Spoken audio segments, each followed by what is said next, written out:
I knew it was bound to happen.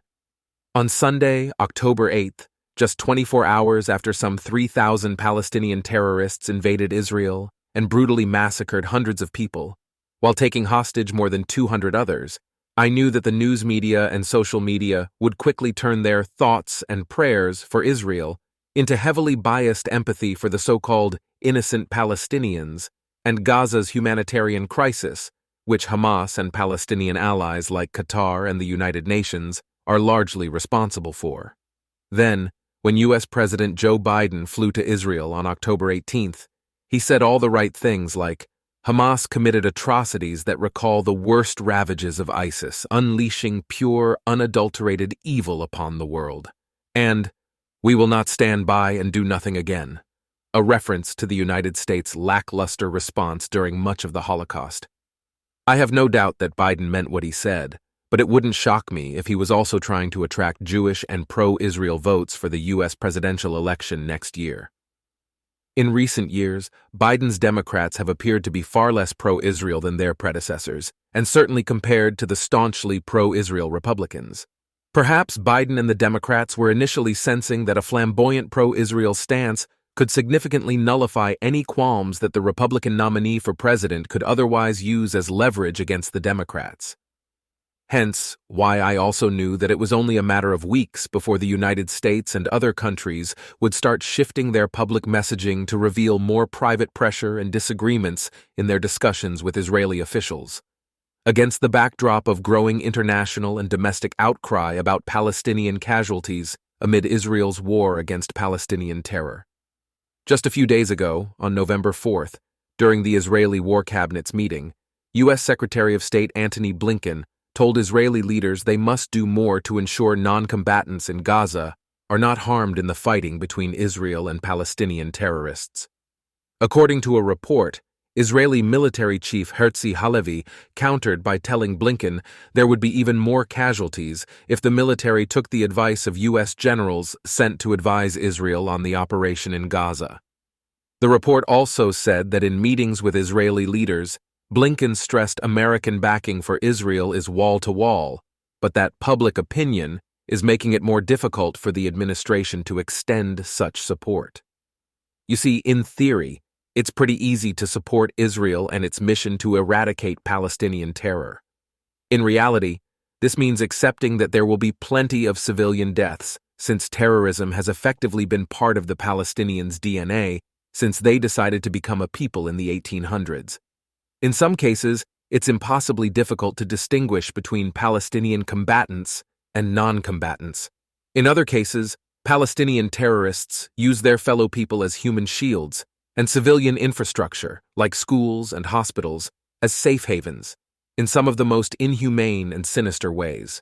So if your waning support for Israel's campaign eventually turns into you questioning Israel at every commotion of more dead Palestinian civilians, the source of which is a Palestinian terrorist organization, then you aren't very different from the politicians who shared in Jewish sorrow during the Holocaust, but who ultimately refused to bomb the railroad tracks that were used to systematically deport millions of Jews to their deaths. On one hand, Israel must not bow to Western pressure and its hypocritical games, even if this means putting countries like the United States in their place. There is no question that Israel is far better off with the U.S. and other Western countries on our side. But so too is the U.S. far better off with Israel on their side. And if Israel didn't exist, Europe would be feeling the brunt of Islamic fundamentalist terrorism as we speak. On the other hand, since Israel is a political entity, it has to play the political games. And this is what puts the Jewish state in an impossible position. Politics is not about justice, it's about populism. And if international pop culture deems Israel to be an oppressive, colonizing country, regardless of any actual facts, politicians across the world who want to win their next elections will cave to their so-called constituents. Israel, meanwhile, has to deal with the impracticality of its war against Hamas and other Palestinian terrorist groups. If it stops short, or if it is politically pressured to stop short, of eradicating Palestinian terror, this will be a resounding victory for fundamentalist Islam, and terrorists will start planning their next attacks against the Jewish state.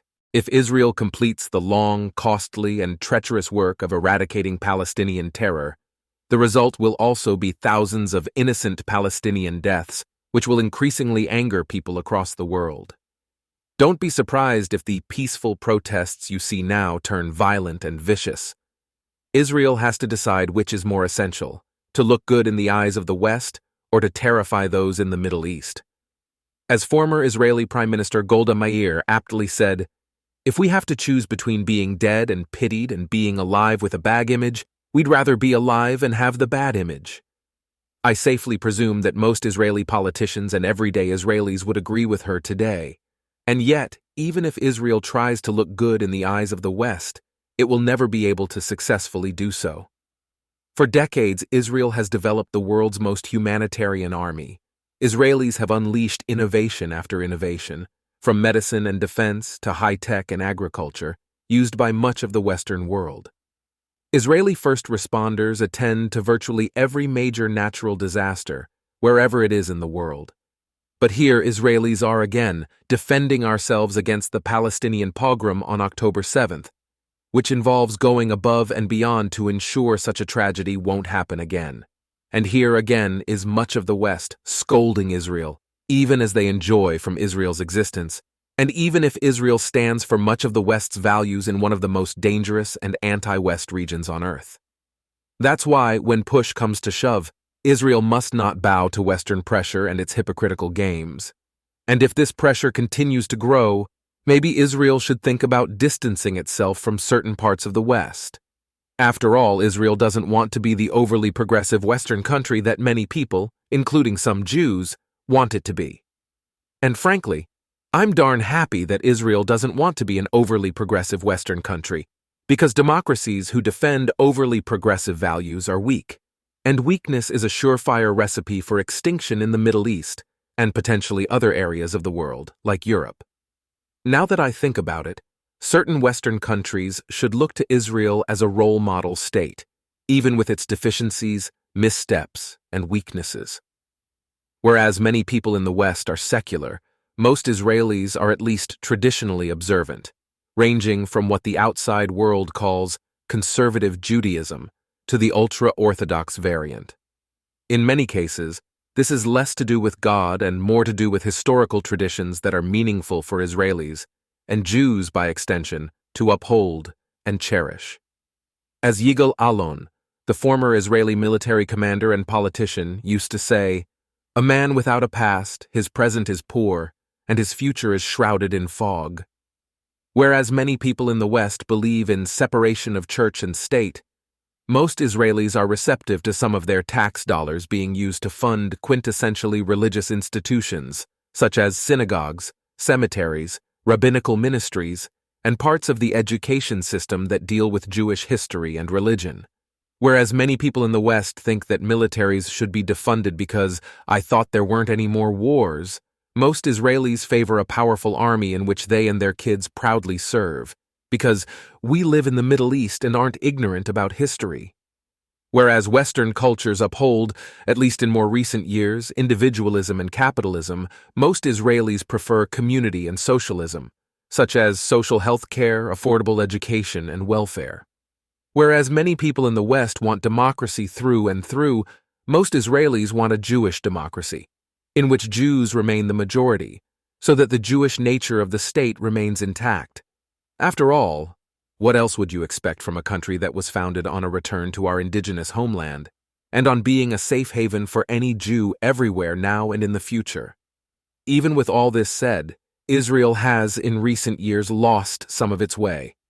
There are many reasons for this, and one of them is Benjamin "Bibi" Netanyahu. After the 2003 Israeli legislative election, Prime Minister Ariel Sharon offered the finance ministry to Bibi, in what many observers regarded as a surprise move. Some pundits speculated that Sharon made the move because, given Bibi's demonstrated effectiveness as foreign minister in the previous parliament, Sharon deemed him a political threat. By placing him in the finance ministry during a time of economic uncertainty, in part because of the Second Intifada, Sharon could theoretically diminish Netanyahu's popularity. Netanyahu accepted the new appointment. and Sharon and Netanyahu came to an agreement that Netanyahu would have complete freedom as finance minister, and Sharon would back all of his reforms, in exchange for Netanyahu's silence over Sharon's management of Israel's military and foreign affairs. As finance minister, Bibi devised a more politically conservative economic plan in order to restore Israel's economy from one of its historical low points. He claimed that a bloated public sector and excessive regulations were largely responsible for stifling economic growth, so his plan involved a move toward more liberalized markets. Ultimately, unemployment declined while economic growth soared. The debt-to-GDP ratio dropped to one of the lowest in the world, and foreign investment reached record highs. As the Israeli economy started booming and unemployment fell significantly, Netanyahu was widely credited by commentators as having performed an economic miracle at the end of his tenure. In 2007, Bibi was re-elected as chairman of the political party, Likud, and became its candidate for the post of prime minister. 2 years later, he was elected the prime minister of Israel, a position he held, following additional re-elections, since 2021. Term limits on prime ministers do not exist in Israel. In January 2017, Bibi was investigated and questioned by Israeli police in 2 interconnected cases. In one case, he was suspected of having obtained inappropriate favors from businessmen. And in the other one, Bibi was alleged to try to strike a deal with the publisher of the Yedioth Aharonot newspaper group, Arnon Moses, to promote legislation to weaken Yedioth's main competitor, Israel Hayom, in exchange for more favorable coverage of Netanyahu. In August 2017, Israeli police confirmed for the first time that Netanyahu was suspected of crimes involving fraud, breach of trust, and bribes in these cases. The next day, it was reported that the Prime Minister's former chief of staff, Ari Harrow, had signed a deal with prosecutors to testify against Netanyahu in these cases. In February 2018, Israeli police recommended that Netanyahu be charged with corruption. According to a police statement, sufficient evidence exists to indict the prime minister on charges of bribery, fraud, and breach of trust in the 2 cases. Netanyahu responded that the allegations were baseless and that he would continue as prime minister. In November 2018, it was reported that Economic Crimes Division Director Liat Ben-Ari recommended indictment for both cases. In February 2019, the Israeli Attorney General announced his intent to file indictments against Netanyahu on bribe and fraud charges in 3 different cases. Bibi was formally indicted in November 2019, and if convicted, he could face up to 10 years in prison for bribery and a maximum of 3 years for fraud and breach of trust. Netanyahu is the first sitting prime minister in Israel's history to be charged with a crime. Albert Einstein, who was a proud Jew and involved himself in many Jewish causes, including the foundation of the Hebrew University of Jerusalem, had expressed reservations about Jews exercising state power, fearing that it would be corrupting and a turn away from the spiritual. Netanyahu isn't the only Israeli politician to prove Einstein right. Aryeh Deri was convicted of taking bribes while serving as Israel's interior minister, and former Prime Minister Ehud Olmert served 16 months of a 27-month prison sentence for fraud, breach of trust, and tax evasion. Einstein believed in the historical land of Israel as a modern-day Jewish homeland, but not as a separate state. He felt that Zionists, by asking for more, were taking an overwhelmingly stubborn approach, which would only damage our cause. What Einstein wanted to see is a secured binational status in Palestine with free immigration, adding that it defied common sense to ask to be given the political rule over Palestine where 2/3 of the population are not Jewish. It turns out Einstein was one of other intellectuals, including Judah Magnus and Martin Buber, who favored a binational state for Jews and Arabs alike. If we were to think through secured binational status in Palestine with free immigration, naturally the question arises, who exactly would govern them? In my mind, and probably yours too, democracy would be the answer. And with a free immigration policy, Arabs would quickly turn themselves into the vast majority, since they statistically outnumber the amount of Jews in the world by a heavy margin. Do we really think that, with a vast Arab majority, Jews would be welcome to stay? Do we really think that with a vast Arab majority, Jews would be able to live their best Jewish lives? Do we really think that with a vast Arab majority, Jews would be fully and equally protected under existing and future laws? Many people do not know that Islamic cultures, while not as virulent in their expression of anti-Semitism as Christian ones, still proposed that Jews were second-class citizens who were taxed disproportionately and lived lives of precarious appeasement to whomever was in power. Around the 6th century, in the expanding Arab world, Jews had to pay fees in exchange for safeguarding their life and property, and the right to worship unmolested according to their conscience. Jews were also to conduct themselves with the demeanor and behaviors befitting a subject population. They were never to strike a Muslim. They were not to carry arms, ride horses, or use normal riding saddles on their mounts. They were neither able to build new places of worship, nor repair old ones. They were not to hold public religious processions, including funeral processions, nor pray too loudly. Most definitely, they were not to proselytize. They had to wear clothing that distinguished them from the Arabs. This insistence on social inferiority may be traced, at least in part, to the Jews' rejection of both Jesus as Savior and Muhammad as prophet, and to fears that Jewish ideas, Jewish resistance, would contaminate the loyal followers of Jesus and Muhammad. While these two religions ignited the initial flames of anti-Semitism and spread it throughout their growing empires, ruling classes have fueled the fire when it has been expedient for them. This has worked in two main ways. 1. Jews were forbidden in many places from owning land and from working in positions of skilled labor. They were, however, allowed to work with money, because money lending, and money collecting were jobs full of risk and stigma, considered to be lowly and filthy. Jews entered these ventures out of necessity because they were prevented from working in the guilds that were necessary to succeed in other trades. But their success in the money lending and money collecting fields, coupled with the illusion of power over poor peasants, which these positions presented, became another reason for the masses to hate them. It was at this time that Jews became the public face of the oppressor. The positions they occupied, tax collectors, foremen, innkeepers, and liquor distributors for the large landowners and feudal elite. To the ordinary serf or peasant, these Jews seemed to have immense power. It was to them that one had to pay the taxes or levies, to them that one paid for the goods that were being brought in from other areas, and to them that one had to appeal when facing arbitrary decisions of the landowners. The stigma and hate attached to these positions landed on top of the suspicion and mistrust Jews already carried due to their historical convictions and status as outsiders. It could be argued that anti-Semitism began to have a life of its own during medieval Europe, capable of being spontaneously awakened simultaneous to social and economic unrest, a deeply and intricately embedded construct in the usually non-Jewish psyche, mostly unconscious as a construct having to do with money, religion, and taboo is likely to be. By the 1500s, and into the 1900s, as anti-Semitism engulfed Europe, the Jews weren't garnering much political support. Even those in what was becoming the West didn't do much to accommodate the Jewish plight leading up to and during the Holocaust, not because everyone was a Nazi, but because of the perceived political risks. And so, here we Jews are again, put in another position to fend for ourselves against age-old hypocrisies, contradictions, and double standards. What is only new now is that we have a state and thus political responsibility to both Israeli citizens and our partners across the world.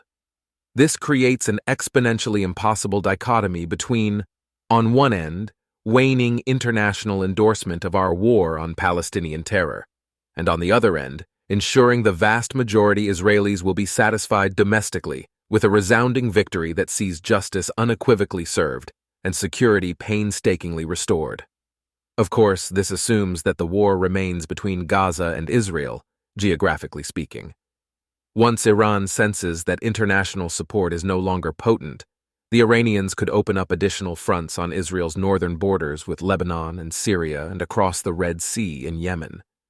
With little or no real international support, Israel could be left to deal with these fronts alone, and Iran itself could be waiting in the waters. By then, Europe will be fractured in its response, and the U.S. presidential election cycle will be in full swing, making it increasingly difficult for Biden to act decisively without hurting the Democrats' chances of re-election. Meanwhile, Iran and other theocratic governments in the Middle East will realize that their tribalism and martyrdom can easily overpower the West's largely virtueless emphasis on individuality and economics. Some of us, perhaps naively, thought that the creation of the State of Israel would be the end of endless Jewish suffering, that the centuries upon centuries of Jewish agony and despair would be totally worth every ounce of it, so long as it presented us with our own country, for our own people, with our own traditions and customs in our indigenous homeland. The reality, at least up until now, is more in line with what Israeli novelist and author Amos Oz famously wrote. When my father was a boy in Poland, streets of Europe were covered with graffiti. Jews, go back to Palestine. When my father revisited Europe 50 years later, the walls had new graffiti. Jews, get out of Palestine. So, as the West recklessly becomes more and more divided, thus deepening Israel's precarious position, thus perpetuating the centuries-old Jewish plight, we Jews will do what we've always done best: hope and pray for a miracle.